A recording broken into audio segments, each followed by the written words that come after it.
नमस्कार, news click में आपका स्वागत है। आज हमारे साथ वरिष्ठ मानवाधिकार वकील मिस नंदिता हक्सर जी हैं। नंदिता जी, न्यूज़ क्लिक में आपका स्वागत है। नंदिता जी, अभी जो पब्लिक प्रोसिक्यूटर रोहिणी सालियान जो हैं, जो मालेगांव के केस को जो लड़ रही थी, रिप्रेजेंट कर रही थी स्टेट को, उसमें वहाँ पर उन्होंने कुछ बड़ी अहम चीज़ें, कुछ जो थोड़ी दहला देने वाली चीज़ें बोली गई हैं सार्वजनिक रूप से कि नेशनल इन्वेस्टिगेटिव एजेंसी जो है वो कहीं ना कहीं इनको कह रही थी कि थोड़ा नर्म रुख अपनाओ, ये जो लोग अक्यूज़्ड हैं मालेगांव ब्लास्ट में, इनके प्रति एक थोड़ा नर्म रुख अपनाओ। ये जो बातें सालियान जी ने बोली हैं, आपका इस पर, इसकी क्या अहमियत है आपके हिसाब से? पहले अगर हम इस सवाल का जवाब देने के लिए पहले हम ये समझें कि ये केस है क्या चीज़ जी। तो अब जैसे आपको मालूम है, सितंबर 2008 में मालेगांव में बम ब्लास्ट हुए थे, जिसमें शायद 4 मुसलमान मारे गए थे और शायद 80 के करीब घायल हुए थे।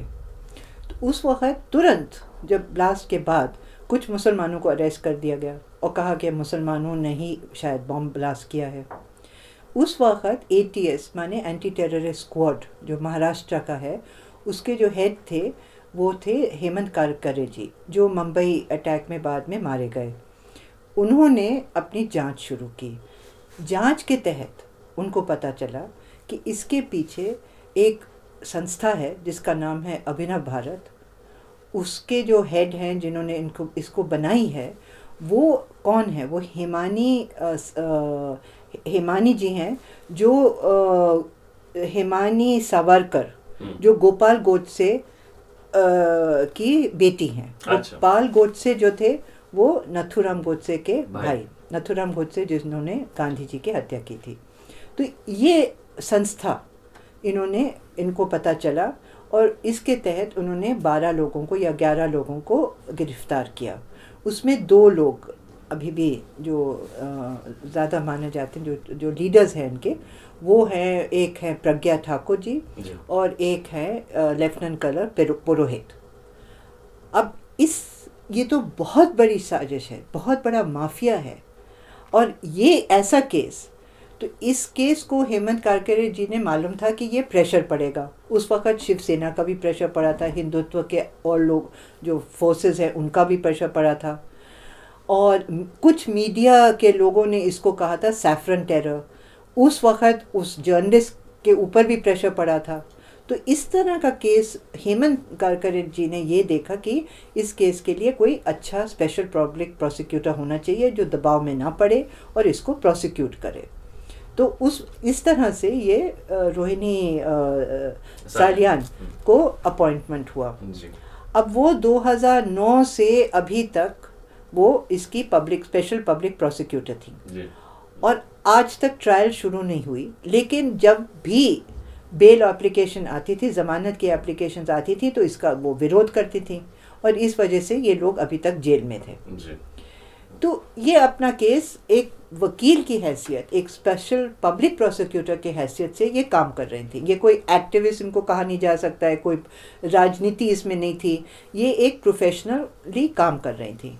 जब ऐसी औरत जिसकी इस तरह की रेपुटेशन हो, जब बाहर निकल के कहती हैं कि NIA national investigative agency, Hindustan की सबसे बड़ी इन्वेस्टिगेटिव एजेंसी, इन पे दबाव डाल रही है कि ये केस ठीक से ना चलाएं, और अब तो ये हालत है कि इनको कहा है कि अब आप केस से हटा दी गई हैं। तो इसलिए इन्होंने ये कहा कि दबाव पड़ा है, इस दबाव की वजह से मैं ये केस भी नहीं चल पा रहा है और मैं रिज़ाइन कर रही हूँ।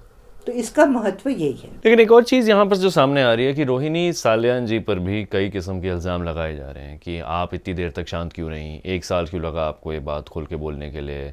और जहाँ एक बात आपकी बिल्कुल सही है कि जहाँ ये नेशनल इन्वेस्टिगेटिव एजेंसी देश की सबसे बड़ी तहकीकात, सरकारी तहकीकात करने के लिए जो सबसे बड़ी हमारे यहाँ पर संस्थान है, उस पर इतने बड़े सवालिया निशान अगर लग रहे हैं तो उसके लिए पूरा 1 साल क्यों लगा? हाँ, तो वो जो सवाल जब उनसे, अब मैं तो जानती हूँ जो वो कहती हैं, मैंने बहुत गौर से सुना उनका, वो 3 चीज़ें कहती हैं। एक तो ये कहती हैं कि जब इसने ऐसा कहा मुझे, अब पता नहीं ये क्यों कह रहा है, ये जो NIA का कोई जूनियर ऑफिसर जिसने कहा कि सीनियर वाले कह रहे हैं कि आप इस पे गो सॉफ्ट, तब उनको लगा कि शायद ऐसे कह दिया, कैसे कह दिया, कहाँ से ये आ रही है बात।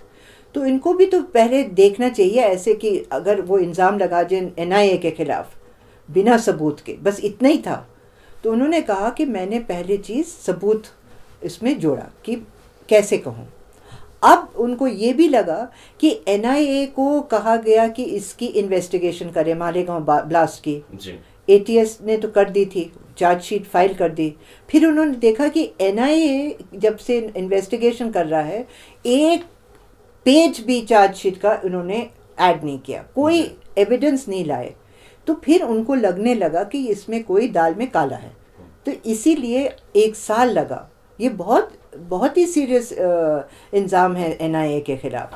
और कल उन्होंने कहा भी है कि अभी तक मैंने नाम नहीं दिया जिस ऑफिसर ने ये कहा था, अब मैं इनके ख़िलाफ़ नाम भी दूंगी, मेरे पास सबूत भी है। तो देखिए आगे जाके ये भी आएगा सामने। एक बड़ा सवाल जो नंदिता जी सामने आता है कि कहीं ना कहीं चाहे मालेगांव का ये ब्लास्ट था या उससे पहले समझौता एक्सप्रेस का ब्लास्ट, या अगर हम देखें ये हैदराबाद में जो मक्का मस्जिद के सामने जो बम फटे थे, हर बार जब इस तरह के जब ब्लास्ट होते हैं तो NIA हो या लोकल पुलिस हो या कोई भी हो, शक की सुई सीधा आके मुसलमानों पर रुक जाती है।